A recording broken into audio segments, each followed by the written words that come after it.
Pensioners Paradise గా పిలువబడే కాకినాడ నగరంలో భూ కబ్జాలు అక్రమాలు పెరిగాయని వాటిని నియంత్రించి నగరాన్ని కాపాడుకుందామని కాకినాడ రూరల్ ఎమ్మెల్యే పంతం నానాజీ జనసేన పార్టీ జిల్లా అధ్యక్షులు తుమ్మల రామస్వామి బాబు పేర్కొన్నారు. కాకినాడ శ్రీరామనగర్లో గల రైల్వే పెన్షనర్స్ వెల్ఫేర్ అసోసియేషన్ కార్యాలయంలో నిర్వహించిన సమావేశంలో వారు పాల్గొన్నారు. ఈ కార్యక్రమంలో అసోసియేషన్ సెక్రటరీ రమణరాజుకు 80 సంవత్సరాలు పూర్తయిన సందర్భంగా ఘనంగా సత్కరించారు.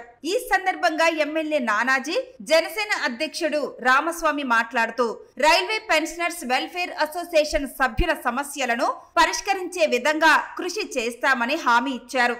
గత ఎన్నికల్లో పెన్షనర్స్ అందించిన సహకారం మరువలేనిదని పేర్కొన్నారు.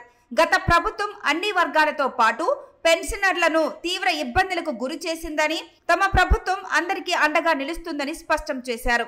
అక్రమ బియ్యం వ్యాపారంపై ఉక్కుపాదం మోపుతున్నామని తెలిపారు. ఈ కార్యక్రమంలో అసోసియేషన్ అధ్యక్ష కార్యదర్శులు ESS Murthy, BV Ramana, treasurer Raghuram, working president Narayana, chairman SN Jilani Basha తదితరులు పాల్గొన్నారు.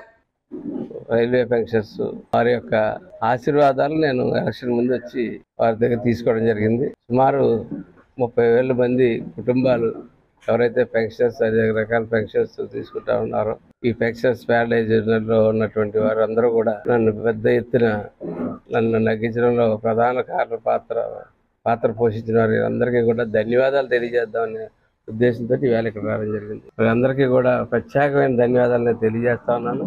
ఆ వేళ వీరి యొక్క ఆశీర్వాదం తీసుకుని నేను ముందుకెళ్ళడం జరిగింది.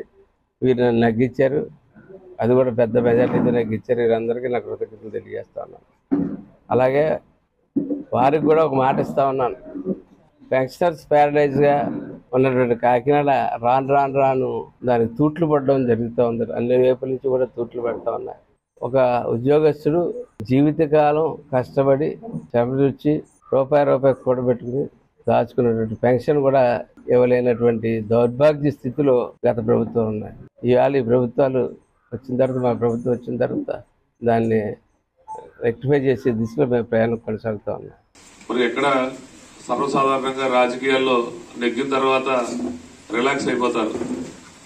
ఎదుటి వారి పట్ల ఎందుకులే మనకు మళ్ళీ మొహమాటం అనేటువంటిది మొహమాటాన్ని వీడి ఖచ్చితంగా కుండబద్దలు కొట్టినటువంటి మాట్లాడేటువంటి ఏకైక నాయకుడు పంతం నానాజీ గారు.